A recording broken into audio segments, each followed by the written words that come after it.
Hey YouTube, this is Southern Prepper 1. I'm going to bring you a portable power station that can also double as a permanent power station in your house if you expand it. This is the Anker Solix F3800. This is a pretty big machine. The nice thing about this machine though is they really have it where it's easy to move. This is probably the easiest ones to move. You'll see on the tires. I pulled it through some gravel just to see if I could do it. You could probably do it if you have to. But this thing is equipped with a very heavy duty handle and that will let you move it around. Make sure you always lock the wheels in the front. It does move very easily, or you can actually tip it up and roll it. As you can see how dirty the wheels are. I've been pulling it through gravel just to see if I could do it, and you could. But if you had two people and you didn't want to pull it, right down here is another secret handle. So you can have one person on each side, and you need to, because this is 132 pounds. That's a lot of weight. So very easy to move around. So if you have to have a big machine and you're going to have to move it in your house, you might want to look into getting something like this. Very easy to move. Just make sure, lock your wheels. Now, let's go ahead and expand this. So here you have it in the expanded mode. This is 3,840 watt hours. The expansion batteries are 3,840 watt hours. So this is a total of 7,680 watt hours. Now this machine is able to expand up to 6 batteries. So that would be almost 27,000 watts. And that would definitely be way more than you would need to do your house if you added some solar to it. So the additional batteries are 72 pounds. So now we're talking 204 pounds for this total unit. So get it in place and leave it there. So this unit comes with a 6,000 watt inverter. It peaks up to 9,000 watts, so it gives you plenty of power. You can combine 2 of these units together if you need more, if you're running your home, and they have a smart panel that you can hook this up to. This also comes up with a great app. I evaluate power boxes on what is the power box, not all the controls on the apps. Because if you don't have the app on your phone, I want to be able to control it right now without touching my phone. This also is an uninterrupted power supply, so it gives you that advantage. Most people I know don't really need that, especially if they're just trying to power their house during a storm or during a crisis. This gives you the ability to power an EV. Simply pushing the button on the side twice will let you charge your EV. Now, testing this is pretty much standard. I got about 85 to 86% efficiency on the AC side, and that's pretty much normal for this size machine. You can leave this machine plugged up overnight with solar. It will not click. Some of the cheaper units will click because it's trying to turn the relay on, but this will not do that, so that is nice. So on the front, you have a display button. You have your USB ports. You have your 12-volt port cigarette lighter. And your on and off switch. So it does have 2 XT60s, but they are limited. You use 11 volts to 32 volts at 10 amps, or you can go 32 volts to 60 volts, 25 amps. That would mean if you place it correctly, you can do 1,200 watts for each of these ports for a total of 2,400 watts. Now, if you use the plug, AC plug, you can control that definitely with the app, but you can go up to 1,800 watts. Now, let's say you want to charge both at the same time. This machine will only give the priority if both are plugged in, solar and AC, or your grid power or your generator. It will definitely only do the AC. It will not use the solar panels. I find that to be very negative. I would love it to be able to charge with both, but it gives priority to the AC. Now, if you hook this up to the home panel that they sell, then you can prioritize, I believe, the solar first, and that's what you'd want to do. But I don't have that panel, so I really can't test that. Going to the other side, this is where you plug everything in. You got your 120 right here. You have your 240, you have your twist lock. The nice thing about this, it is a 240 unit. You do not need 2 units to make 240. So you can plug in this. I can plug my stove into this and power my stove. You can also use the twist lock, and this is where you would tie it into your home. If you have like a generator cord on the outside, instead of using a gas generator, you can backfeed your panel in your house, or you can hook it up to their smart panel. So what do you get when you purchase just the machine itself?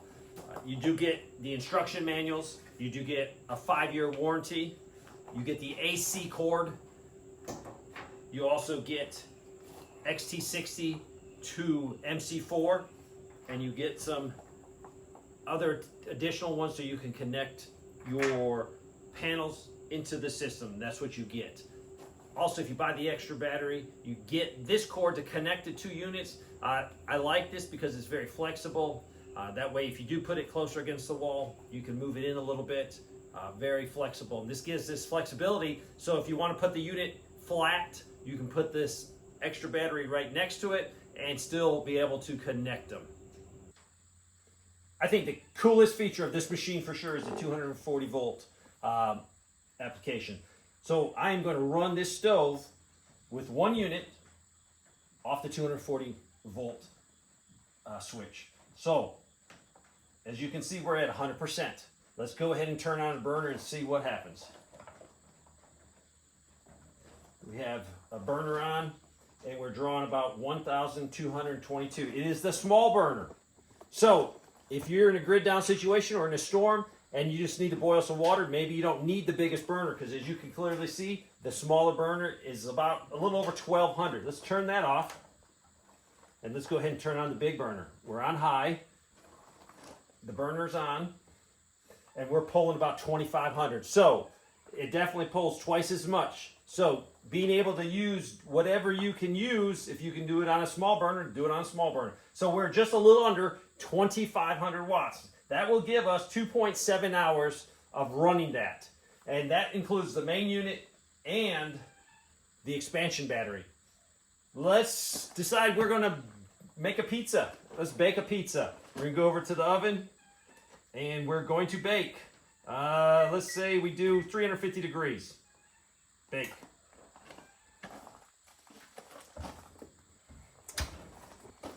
The unit is going, and we're pulling 5,077 watts, and that's full speed on the burner, full speed on the oven. We've dropped down to 5,000. So we have 1.2 hours of this. Now, let's go ahead and turn on the small burner and see what we're pulling. All right, we are pulling 6,258 watts. Now, it has a 6,000 watt inverter. It's pulling that right now. It will eventually go off, but this machine does have some room to play with that. I'm going to go ahead and turn that burner off.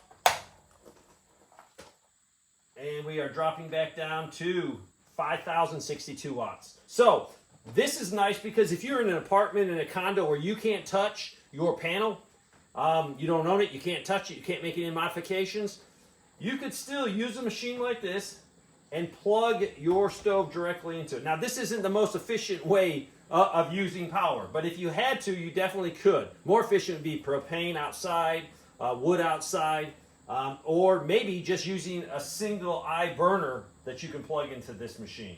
Now, this is a problem though. Let's say my wife's in the house, she's making me some lunch, the power's out, and we notice, hey, we're running out of juice. The sun's not out. Let's go ahead and fire up the generator. This is plugged into another power box. I can also plug into a Honda 2200. It will do the same thing. As you can clearly see, watch what happens.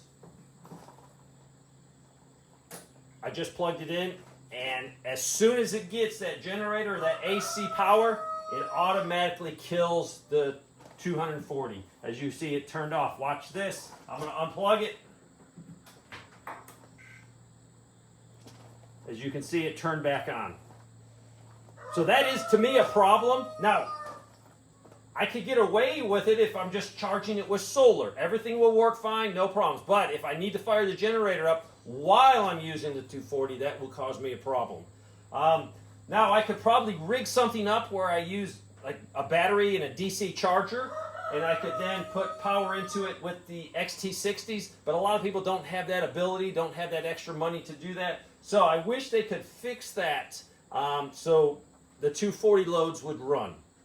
So this machine was provided absolutely free. I will make nothing if you buy one, so I have no skin in the game, but I want you to get the best machine for you. So it's hard to do videos and showcase machines. The best way, if you're interested in a power box, be a very small one, that's all you can afford, to a big one like this, send me an email, southernprepper1 at yahoo.com, and we will arrange a time to talk on the phone, and we can go through what you need, and we can look at every machine out there to pick the best machine. This might be the best machine for you, and it might not.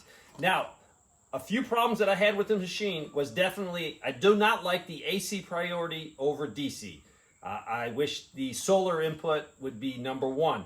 I also do not like that the 240 will shut off if I have an AC input or a generator or grid power. That's because how it was made. Now, you can work around that, but if it's very important to you, that might be a feature to say no to this machine. So it does have pass-through capabilities. You can charge it with AC from a generator and pass through and use the machine other than the 240 outlets. So I hope this helps. Probably the biggest thing you're saying, how much does this cost? I will leave all those links where you can go look at it. They did do a discount code for you. It is SouthP300. They'll give you $300 off. Now, normally it's $3,999. That's a lot of money. With the $300 off, it will bring it down to $3,699.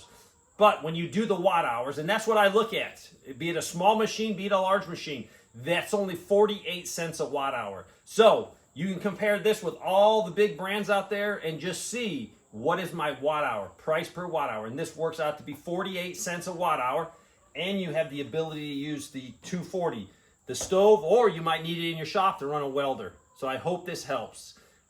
If you need help, southernprepper1 at yahoo.com. Thanks for watching.